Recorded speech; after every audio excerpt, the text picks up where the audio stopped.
चली गई है। तो साथ ही उत्तराखंड में भी लैंडस्लाइड की घटनाएं सामने आई हैं। रिपोर्ट देखिए।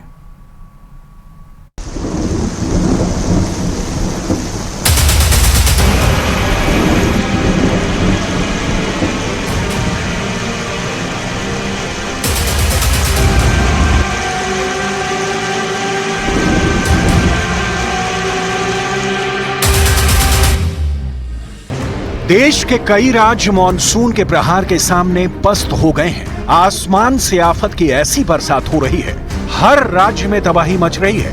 मौसम विभाग ने 12 राज्यों में भारी बारिश का अलर्ट जारी किया है।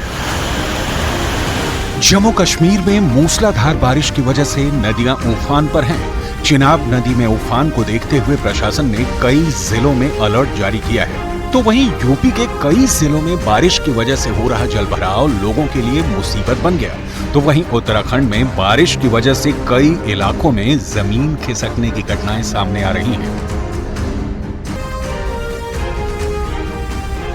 देश के पूर्वोत्तर राज्यों में भी बारिश का कहर है। मणिपुर, अरुणाचल प्रदेश और असम बाढ़ की चपेट में है। इन राज्यों में सेना रेस्क्यू अभियान चला रही है। असम के 28 जिले के करीब 2500 गांव डूब चुके हैं। 11.5 लाख लोग प्रभावित हैं। असम के मुख्यमंत्री हेमंत बिस्वा शर्मा डिब्रूगढ़ जिले के हालातों का जायजा लेने पहुंचे। ये तस्वीरें असम के नौगांव की हैं, जहां जंगल से निकलकर एक बाघ गांव पहुंच गया। उसने गांव में लोगों को भी घायल किया। बताया जा रहा है कि वहां वाइल्ड लाइफ सेंचुरी है, जिसमें बारिश की वजह से पानी का लेवल इतना बढ़ चुका है कि अब जानवर भी जिंदगी की जंग लड़ रहे हैं। असम का काजीरंगा नेशनल पार्क बाढ़ में डूब गया है, जिसकी वजह से 17 पशुओं की मौत हो गई है। हालत ये हो गई है कि काजीरंगा पार्क के गैंडे जंगल छोड़कर शहरों के अंदर पहुंच गए हैं। बिहार के नवादा की ये डराने वाली तस्वीरें हैं। लगातार हो रही बारिश से झरने से बेतहाशा पानी गिरने लगा। पानी की रफ्तार इतनी तेज है कि वहां दीवार बनाने का काम रोकना पड़ा और झरने की तरफ जाने के रास्ते बंद करने पड़े। उत्तराखंड में लगातार बारिश होने से नदियों का जलस्तर बढ़ गया है। देहरादून में हुई भारी बारिश के कारण गुच्चू पानी के पास बने टापू पर 10 पर्यटक फंस गए, जिसके बाद एसडीआरएफ की टीम मौके पर पहुंची और रस्सी की मदद से पर्यटकों को रेस्क्यू किया गया। जम्मू कश्मीर में लगातार हो रही बारिश की वजह से नदियां उफान पर हैं। अखनूर में चिनाब, जम्मू तवी समेत कई नदियों का जल स्तर बढ़ चुका है, जिसकी वजह से आसपास के इलाकों में बाढ़ का खतरा बढ़ गया है, जिसको देखते हुए प्रशासन ने लोगों को अलर्ट रहने की सलाह दी है। साथ ही संबंधित विभागों और पुलिस थानों को भी अलर्ट कर दिया गया है। मौसम विभाग ने अगले 2 दिनों तक जम्मू कश्मीर सहित कई राज्यों में भारी बारिश की चेतावनी जारी की है। मॉनसून की एंट्री के साथ ही उत्तराखंड में लैंडस्लाइड शुरू हो गई है। बुधवार को गढ़वाल और कुमाऊं मंडल में तेज बारिश हुई, जिससे बद्रीनाथ को जाने वाला हाईवे करीब 5 घंटे तक अलग अलग जगहों पर लैंडस्लाइड के कारण बंद हो गया। गुजरात के वलसाड में बड़ा हादसा हो गया। रामवाड़ी इलाके में इमारत का स्लैब गिर गया। सीसीटीवी में कैद तस्वीर को देखिए। इमारत के नीचे से स्कूटर से लोग आ जा रहे हैं, लेकिन अचानक से इमारत का एक हिस्सा धड़ाम से नीचे गिरा। लेकिन राहत की बात यह रही कि जब इमारत का स्लैब नीचे गिरा तब वहां कोई मौजूद नहीं था। लगातार हो रही बारिश की वजह से इस इमारत के हिस्से टूट टूट कर नीचे गिर रहे हैं। मौसम विभाग ने हिमाचल प्रदेश के मंडी, सिरमौर और शिमला जिले में फ्लैश फ्लड की चेतावनी दी है। हिमाचल प्रदेश में 9 जुलाई तक तेज बारिश होने की संभावना है। वहीं अगले 2 दिनों में शिमला, मंडी और सिरमौर जिलों में तेज बारिश होने की संभावना के चलते फ्लड आने की चेतावनी दी गई है। Manali Chandigarh national highway 1 feet नीचे धंस गया। वहीं करीब 45 करोड़ की लागत से बना ये पुल भी धंस रहा है। पुणे में पिकनिक स्पॉट पर 5 से ज्यादा लोगों के जमा होने, गहरे पानी में उतरने, सेल्फी लेने और रील बनाने पर बैन लग गया है। मध्य प्रदेश के अलग अलग स्थानों पर बिजली गिरने और 30 से 40 किलोमीटर प्रति घंटे की गति से तेज हवाएं चलने की संभावना है। मौसम विभाग ने 7 जुलाई तक कई राज्यों के अलग अलग हिस्सों में भारी से अत्यधिक बारिश की चेतावनी दी है।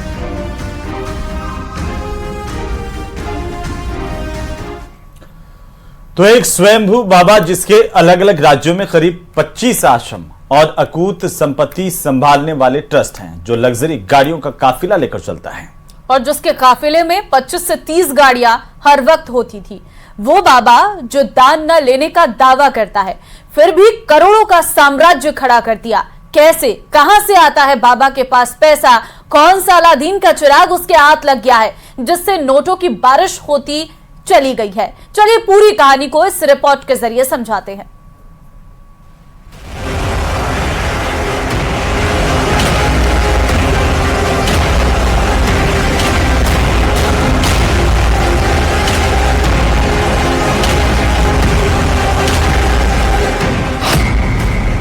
बाबा के 100 करोड़ की साम्राज्य का सच क्या है?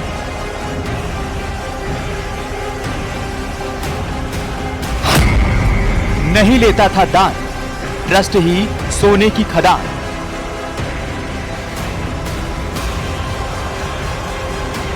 सौ करोड़ से ज्यादा के आश्रम और जमीन,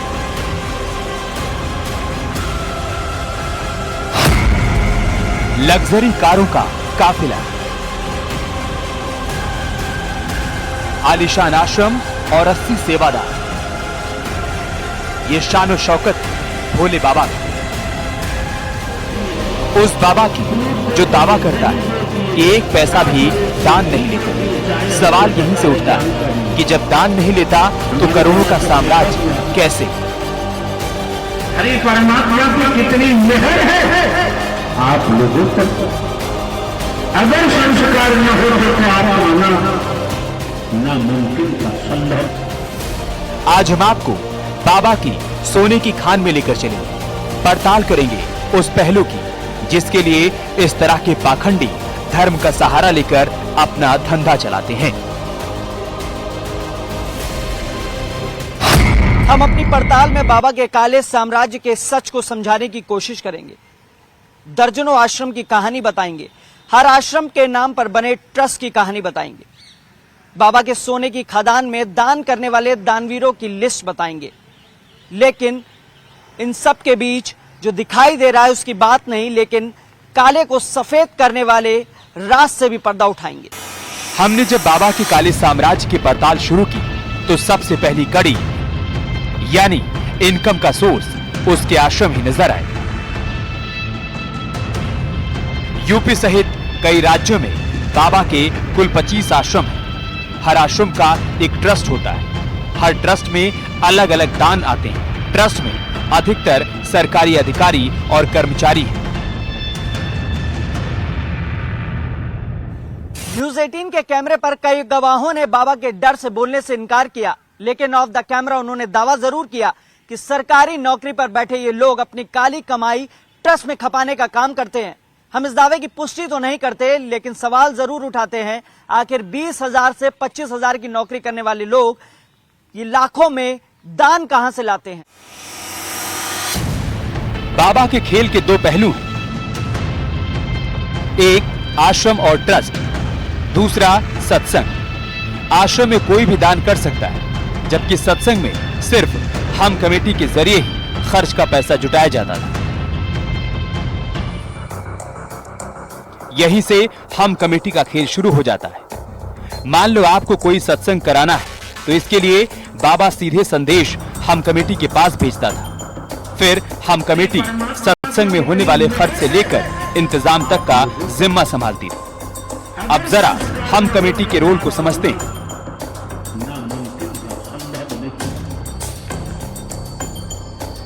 एक हम कमेटी में 80 से 90 लोग होते हैं। हम कमेटी के पास दो काम होते हैं, पहला सत्संग के लिए फंड जुटाना, दूसरा सत्संग का प्रचार और इंतजाम। यह हम कमेटी सीधे बाबा के संपर्क में होती, लेकिन यहाँ से सवाल उठता है कि हम कमेटी के पास पैसा कहां से आता है? हम कमेटी में अधिकतर सरकारी अधिकारी और कर्मचारी होते हैं। कमेटी के यही लोग सत्संग का पैसा लगाते हैं। पैसे समाज के कारोबारी और बड़े लोग देते हैं। लेकिन यहां भी एक बड़ा खेल होता है। हम कमेटी के जरिए जो पैसा सत्संग के नाम पर खर्च किया जाता है, क्या वो एक नंबर का होता है? ये भी एक बड़ा सवाल है। बाबा के भक्त आम आदमी ही नहीं बल्कि बड़े बड़े पदों पर बैठे सरकारी अधिकारी भी हैं। स्थानीय लोग बताते हैं कि बड़ी बड़ी गाड़ियों के साथ लोग आते हैं जो कि बाबा के भक्त हैं। वहीं ऐसे भक्त दान लिस्ट में अपना नाम लिखवाना नहीं चाहते हैं, लेकिन बाबा के पास ऐसे भक्तों के लिए एक गुप्त दान का ऑप्शन है। लोग ये भी बताते हैं कि यही गुप्त दान बाबा के लिए सोने की खदान है। दावा किया जा रहा है कि उत्तर प्रदेश के लखीमपुर जिले में भी विश्व साकार हरि का एक आश्रम है। यह आश्रम 20 एकड़ में फैला है। दावा किया जाता है कि एक राइस मिल कारोबारी ने 2012 में ये जमीन बाबा को दान में दी, जिस पर सूरजपाल उर्फ विश्व साकार हरि ने अपना आश्रम बनवाया। संभल के नरौली इलाके में प्रवास कुटिया के नाम से बाबा सूरजपाल का एक आलीशान आश्रम है। दावा किया जाता है कि 9 साल से बाबा सूरजपाल यहाँ नहीं आए। कासगढ़ में 30 बीघे में सूरजपाल का आश्रम है, जहां से बाबा के साम्राज्य की शुरुआत मानी जाती है। मैनपुरी के बिछवा में 20 बीघे में विश्व साकार हरि का आश्रम है। यह आश्रम 5 स्टार होटल की तर्ज पर बनाया गया है। इटावा के सराय भूपत में 15 बीघा जमीन पर बाबा का आश्रम बनवाया गया है। दावा किया जाता है कि इस आश्रम का निर्माण गांव के लोगों ने ही करवाया था। कानपुर में 14 बीघा जमीन पर बाबा का वीवीआईपी व्यवस्थाओं से लैस आश्रम है। बताया जाता है कि इस आश्रम के लोगों में ऐसी दहशत है कि लोग आश्रम के आसपास से निकलने से भी कतराते हैं। इसी तरह नोएडा के सेक्टर 87 में भी बाबा का एक बेहद आलीशान आश्रम है। इस तरह यूपी में बाबा के कुल 25 आश्रम बताए जाते हैं, जिनकी कीमत करोड़ों में आंकी गई है। यानी एक तरफ आश्रम और ट्रस्ट और दूसरी तरफ हम कमेटी। बाबा की कमेटी का खेल समझने के लिए सबसे अच्छा उदाहरण हाथरस केस है। मुख्य आयोजक देव प्रकाश मधुकर पहले एक इंजीनियर था। भला एक इंजीनियर की तनख्वाह कितनी रही होगी जिसके आधार पर उसने इतने बड़े कार्यक्रम का आयोजन किया? इसका सवाल का जवाब मिल जाए तो समझ लीजिए बाबा का सारा खेल उजागर हो जाएगा। बाबा की कमेटी का खेल समझने का सबसे अच्छा उदाहरण हाथरस केस है। मुख्य आयोजक देव प्रकाश मधुकर पहले जूनियर इंजीनियर था। भला एक इंजीनियर की कितनी तनख्वाह रही होगी जिसके दम पर उसने इतना बड़ा कार्यक्रम कराया? अगर इस सवाल का जवाब मिल जाए तो समझ लीजिए कि आपको बाबा का खेल समझ आ चुका है। Bureau report, news 18।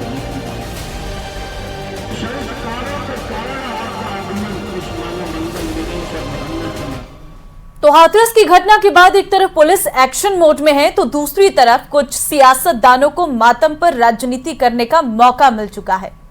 पहले अखिलेश यादव ने 121 लोगों की मौत के लिए पुलिस प्रशासन को जिम्मेदार ठहराया, तो अब राहुल गांधी ने हाथरस में पीड़ित परिवारों से मुलाकात कर उनका दर्द साझा किया, जिस पर बीजेपी की तरफ से सियासत नहीं करने की नसीहत दी जा रही है। रिपोर्ट देखिए।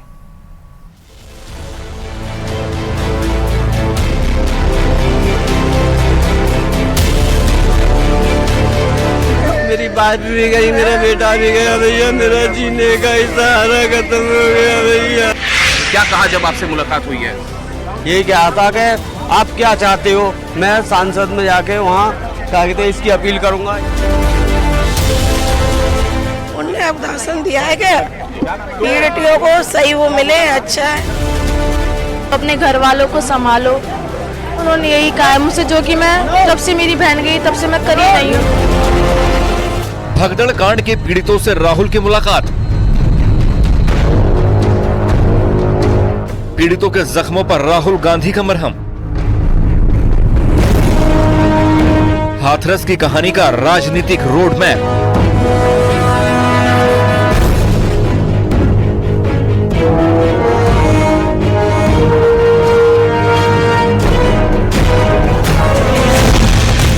ये तस्वीरें भले ही अलग अलग परिवारों की हैं, लेकिन यहाँ सबकी कहानी एक जैसी है। 2 जुलाई को हुई भगदड़ में किसी ने अपने को खोया है तो किसी ने अपने रिश्तेदार को। यही वजह थी कि कांग्रेस नेता राहुल गांधी को सामने देखकर संवेदनाओं के बांध टूट पड़े। मेरी बात भी गई, मेरा बेटा भी गया भैया, मेरा जीने का सहारा खत्म हो गया भैया। कैसे जिंदगी कटेगी भैया? एकदम याद आते ऐसी लगता मेरी आत्महत्या कर ली अपनी भैया।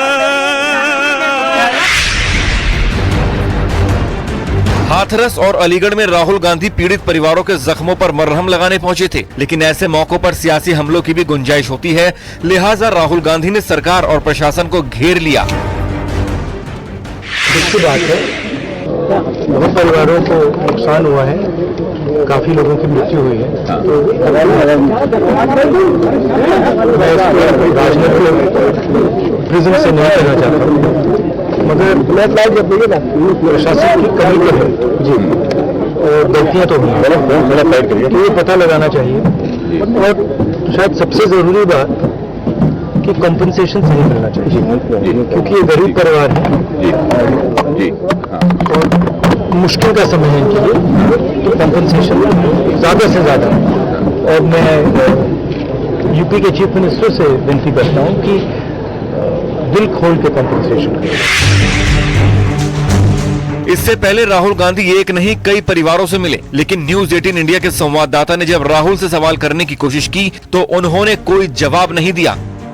राहुल जी कुछ कहेंगे? आपने परिवार से मुलाकात की है, राहुल जी 15 मिनट मिले हैं, राहुल जी कुछ कहेंगे क्या?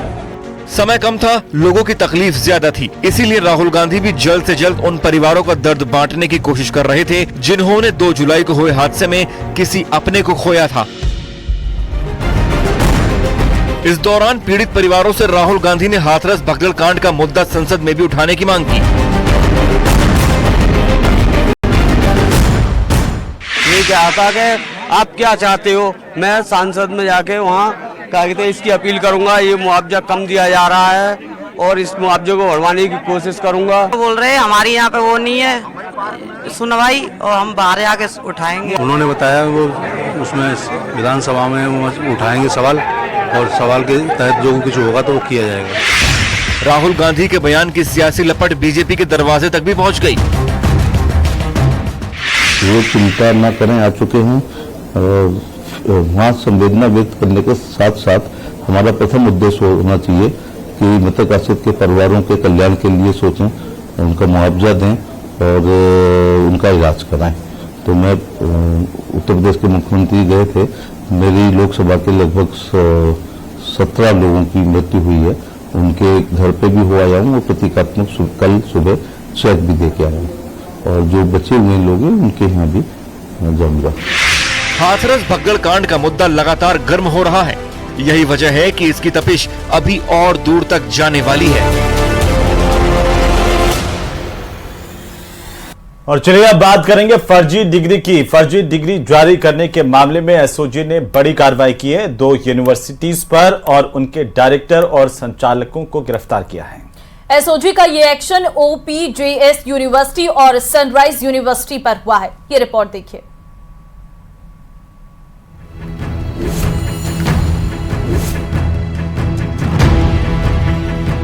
फर्जी डिग्री बांटने के मामले में एसओजी की बड़ी कार्रवाई।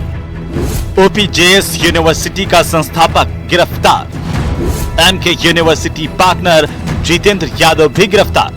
एसओजी की गिरफ्त में यह है चूरू की ओपीजेएस यूनिवर्सिटी के संस्थापक जोगेंद्र सिंह और एमके यूनिवर्सिटी का पार्टनर जितेंद्र यादव, जिन्हें एसओजी ने फर्जी डिग्री बांटने के आरोप में गिरफ्तार किया है। जांच के दौरान दोनों एसओजी के रडार पर आए और इन्हें गिरफ्तार किया गया। जितेंद्र यादव की महिला मित्र सरिता कड़वासरा को रोहतक से डिटेन किया गया। दरअसल हाल ही में एसओजी ने फर्जी डिग्री बनाने वाले गिरोह का पर्दाफाश करते हुए उनके घर से बड़ा जखीरा बरामद किया था। जितेंद्र यादव द्वारा अपनी पार्टनरशिप उसकी सनराइज यूनिवर्सिटी में भी है, इसकी खुद की एमके यूनिवर्सिटी है recently taken over in Gujarat Patan, और बूंदी जिले में जीत यूनिवर्सिटी के नाम से इसकी यूनिवर्सिटी भी आने वाली थी। इसी के साथ जोगेंद्र सिंह की महिला मित्र और वर्ष 2015 से लेकर 2013 से लेकर 2015 तक ओपीजेएस यूनिवर्सिटी की रजिस्ट्रार और 2015 से 2020 तक ओपीजेएस यूनिवर्सिटी की चेयरपर्सन, और जोगेंद्र सिंह की महिला मित्र सरिता कड़वासरा को हमारी टीम ने अभी रोहतक से डिटेन कर लिया है, जिसे भी यहाँ लाकर इसकी गिरफ्तारी की जाएगी। अब शुरुआती जांच में ही फेक डिग्री मामले में जिस तरह से चीजें सामने आई है, उसे देखकर तो लगता है कि काफी बड़ा हो सकता है। डीआईजी परेश देशमुख की माने तो आरोपी बूंदी जिले में भी नई यूनिवर्सिटी खोलने वाला था। जोगिंदर सिंह द्वारा 12 जिले में एक और यूनिवर्सिटी ये बनाने की फिराक में अभी है। यूनिवर्सिटी का कैंपस बन गया है, मान्यता अभी सरकार के पास इसकी पेंडिंग है। एसओजी ने प्रेस कॉन्फ्रेंस में फर्जी डिग्री के खेल का पर्दाफाश किया और आने वाले दिनों में इस षड्यंत्र से जुड़े कई और चेहरे बेनकाब हो सकते हैं। Bureau report, news 18 Rajasthan. और चलिए इसी के साथ न्यूज़ 18 प्राइम में फिलहाल खबरों का सिलसिला यहीं थमता है। नमस्कार।